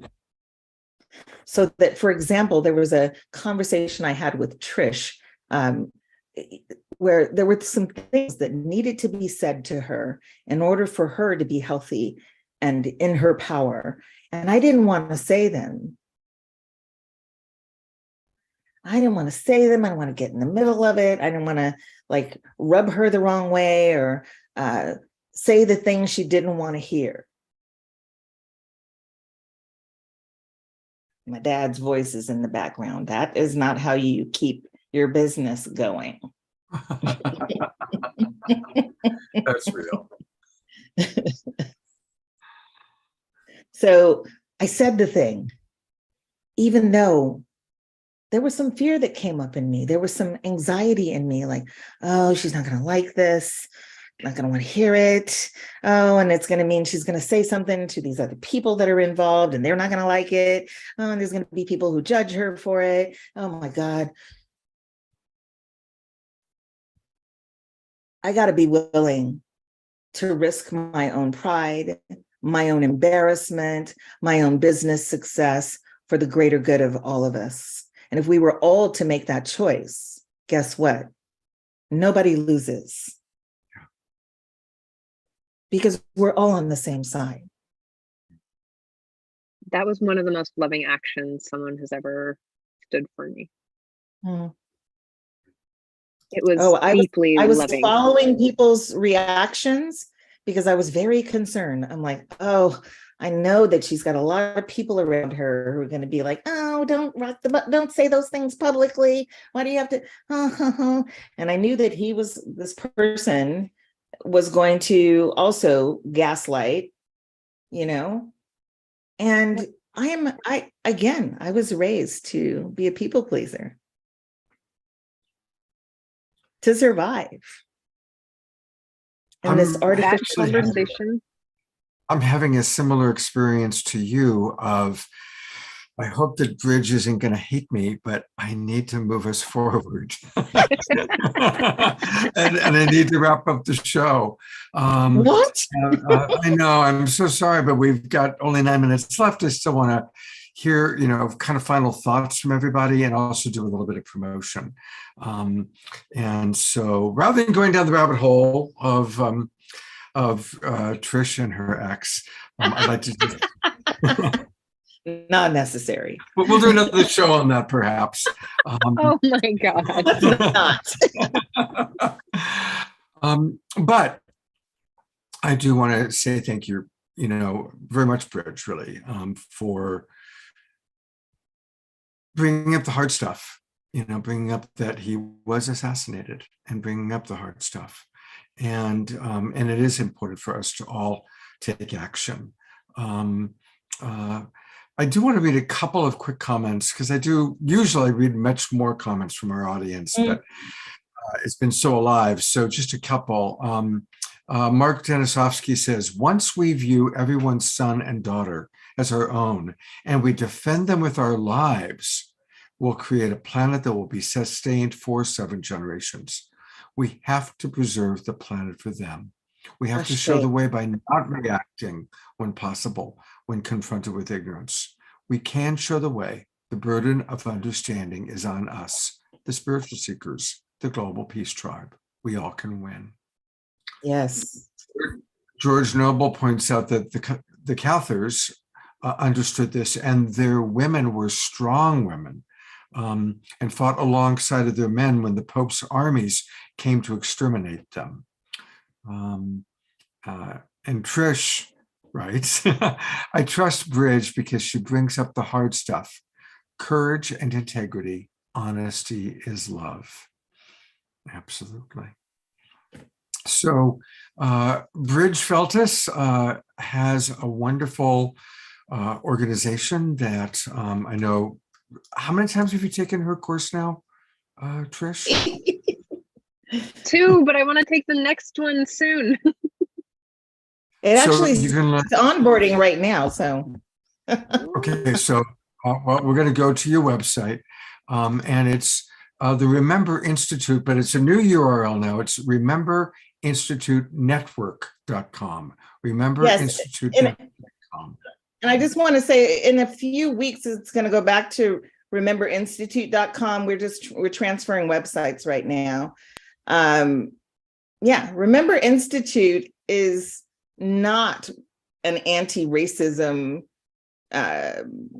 organization. We are actually about metaphysics and the philosophies of ancient Egypt, Kemeticism, Hermeticism, and we use those philosophies in our curriculum for diversity consciousness work, namely the course Heal Thyself Transformative Initiation for People Racialized as White, which is a 6-week program where we teach 20,000 years of history.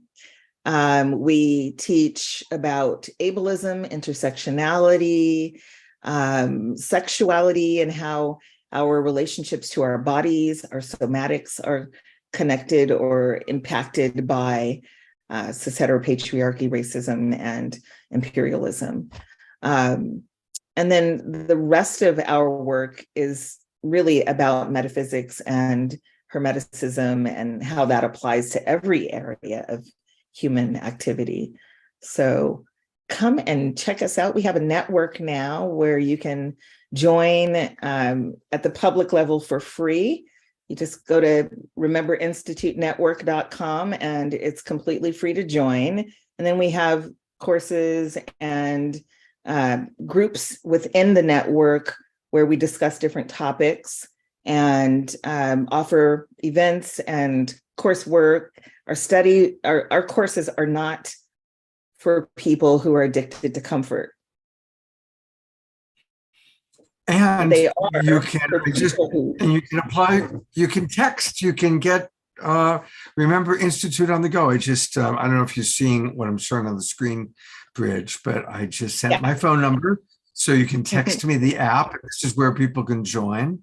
And I love that. So everybody, please go to rememberinstitutenetwork.com and join. It doesn't cost anything. And you can start, digesting Bridge's wisdom Yeah, And we Bridge, have got a community of about 300 people so far over the last 4 years that we've started to bring together with a common interest in shifting these conversations to the truth and being in integrity and including the whole of our humanity.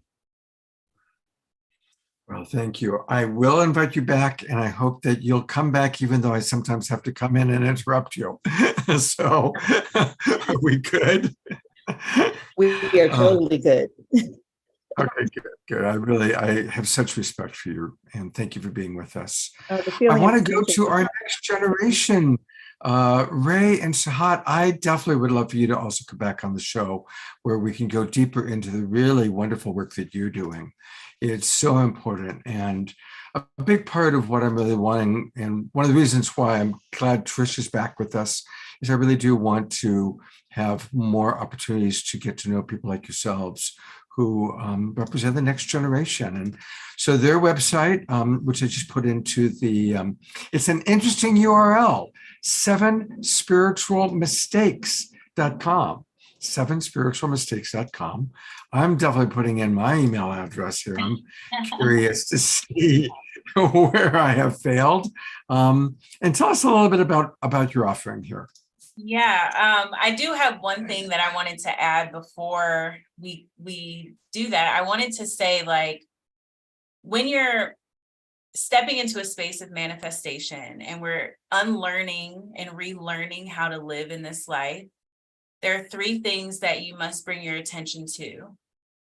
These 3 things are what create your reality: your focus, your physiology, and your language.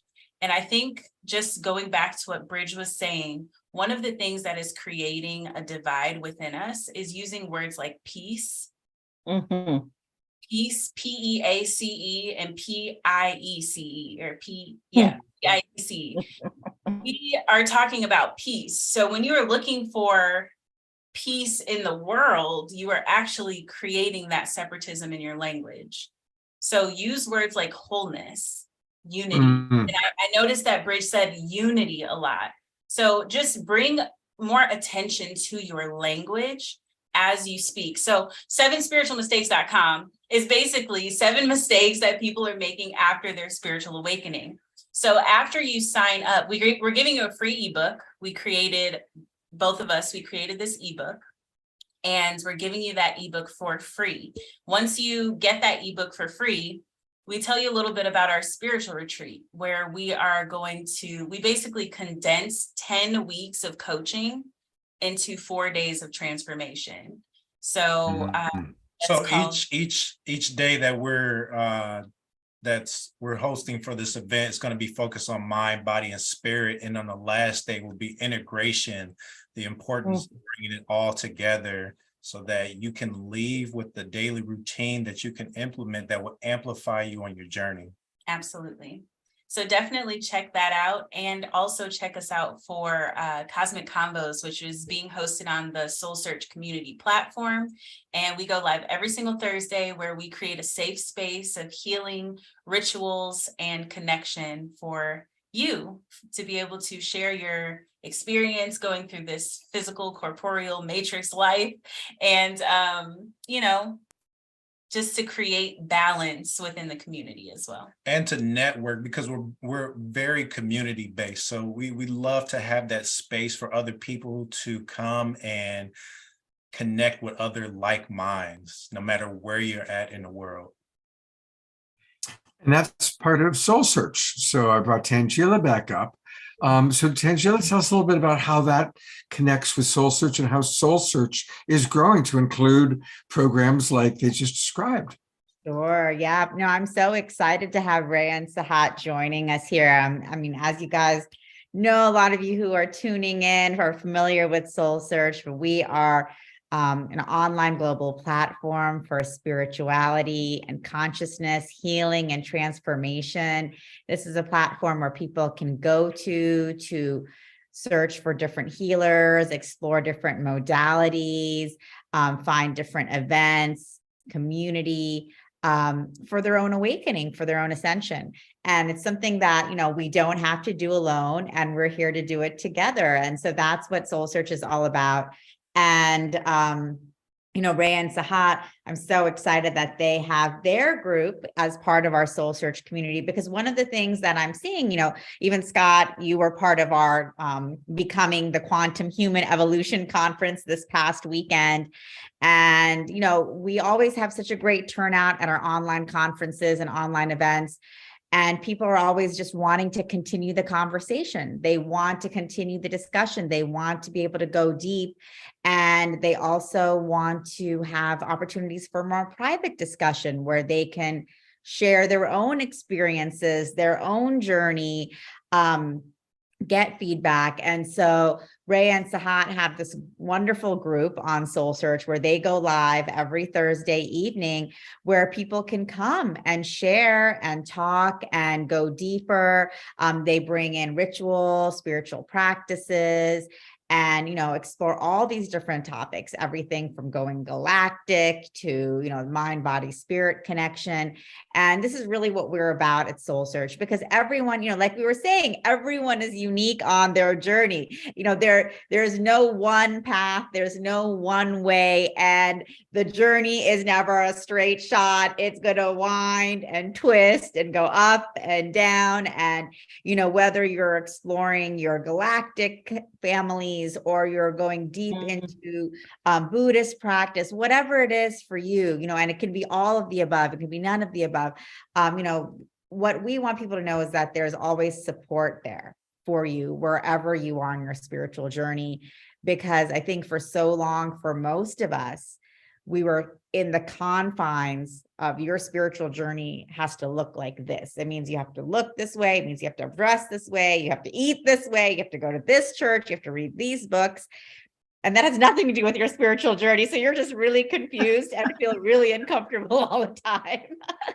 And so now we're breaking out of those boxes, and we just have community and people like Rhea and Sahat, who are amazing leaders in this community, to, for people to be sharing with. And Soul Search, we're all about that. And, we also have a lot of online events as well as live events. This weekend, we're hosting a big psychic and healing fair in Scottsdale. For those of you in Arizona, January 14th at the in Scottsdale. And then February 25th, we have another big psychic and healing fair in San Rafael, California. I know some of our audience members were able to come and join us live. Last one we had in October. And then Rhea and Sahat will also be doing a Mind, Body, Spirit Integration Summit coming up in February as well. So stay tuned for that online. So lots more to come, but welcome Rhea and Sahat. And it's been so great to connect with you, Reverend Bridge, as well, and Trish on the show. And of course, everyone. Yes. Thank you so much. And I will be at the February 25th one in San Rafael. Yay. So that'll be fun. And Ray and Sahat, I definitely would love to have you back on the show again. And I want to go deeper with the wonderful work you're doing. So thank you so much.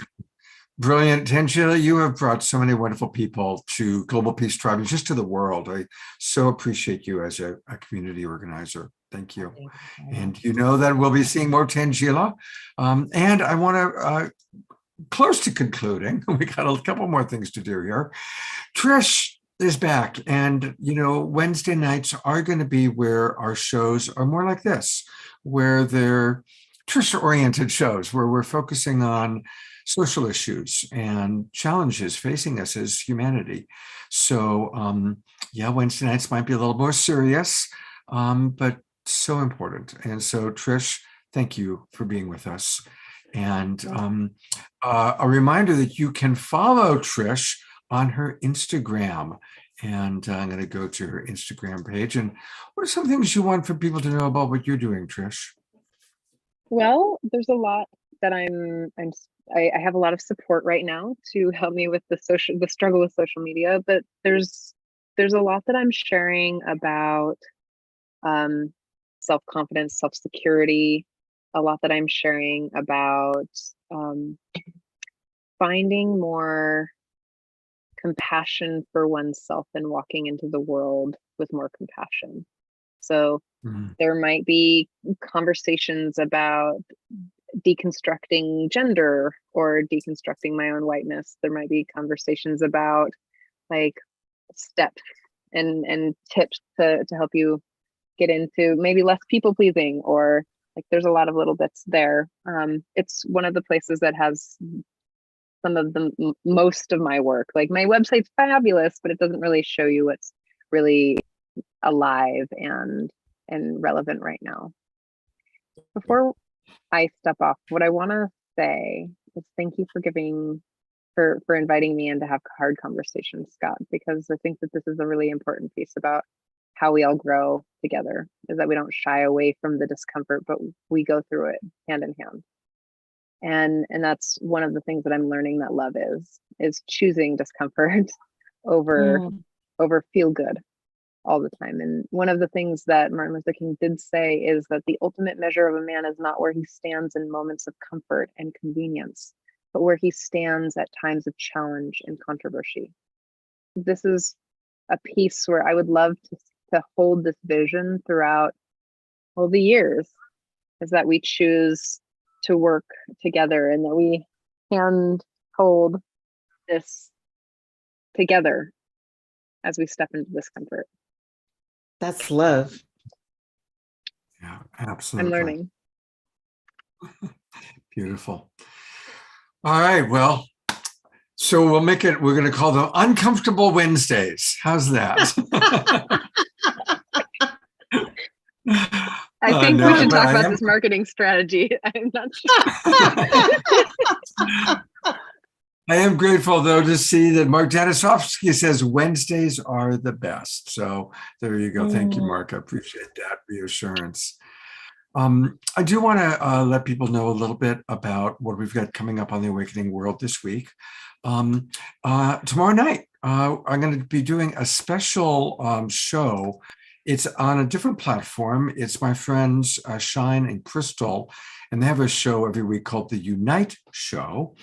And Eden Amador and I are their guests. And we're going to be talking about the rise of conscious media and the Global Peace Tribe. It's at 6:15 Pacific time, 9:15 Eastern tomorrow. You do need to register for it. It's free. Just go to www.unite.love. That's unite.love. Register and join us for what's going to be a really wonderful conversation tomorrow night. And they actually had invited me, and then I invited Eden, because Eden will be my co-host for our show on Saturday night, which is going to be a relationship show. I've invited several of our love coaches and relationship experts who are going to join us, and we're going to be really talking about how to embody divine unity, honoring our polarity. Rajo Allen, Paul Sterling, Eden, of course, Steve Rowland, Heidi Love are all going to be here. And we're going to have a lot more of kind of a conversational format. And as always, our beloved Omashar will be with us playing music on Saturday night. And I'm also going to play a video from when David Pramal and Miten were last on our show. And they talk about how they work with their polarity and their divine masculine and feminine, and then sing a song about it. So that'll be on Saturday night. And then finally, we conclude on Sunday. And this is really special.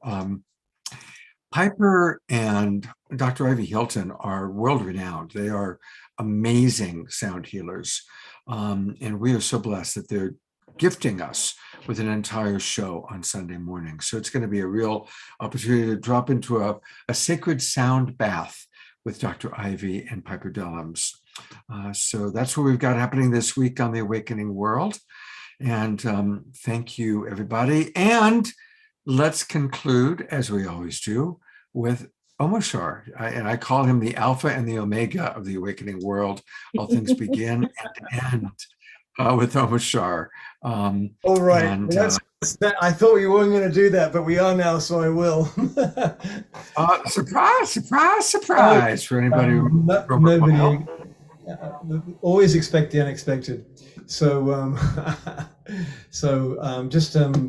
thank you all for an amazing evening, because what I notice is wherever my discomfort is in my body from hearing what I hear is where I need to let go. and so I can truly hear. And so it's been a really masterful evening for me, I tell you, because they're coming from so many different perspectives, and everything is being pressed and going, hang on a minute, why am I feeling this way? And then I think, well, thank goddess I'm feeling at least.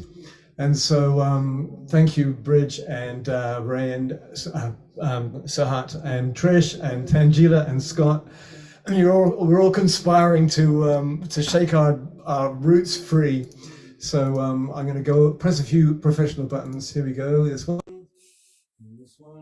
which goes to here. Woohoo! And down here. And we're ready. Yes. Okay.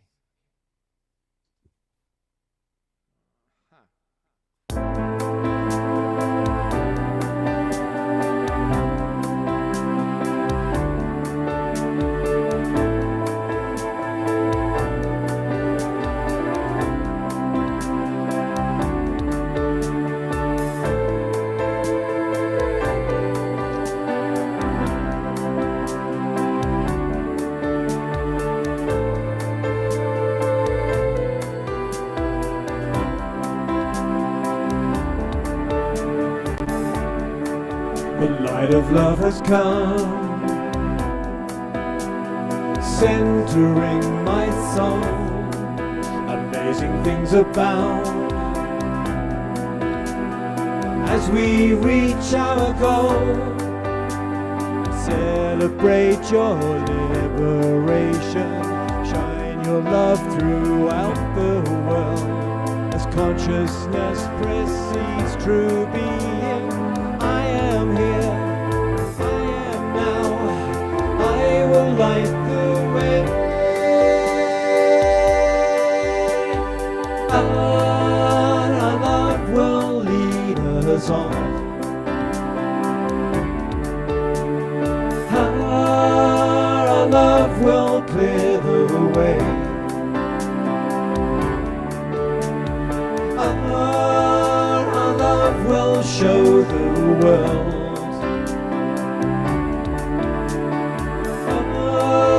There's nothing in the way.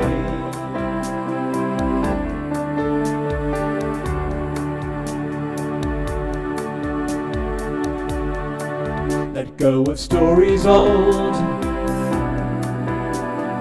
walk into the new, free to be at last.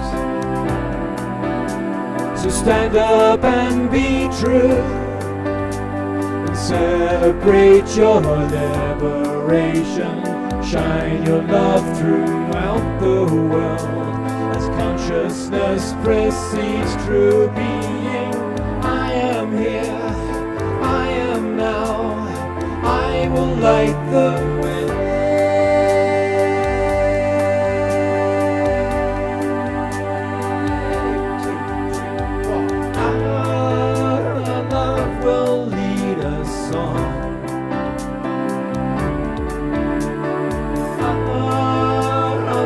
Will clear the way.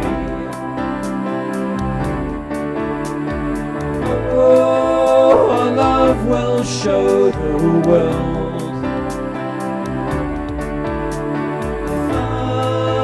There's nothing in the way.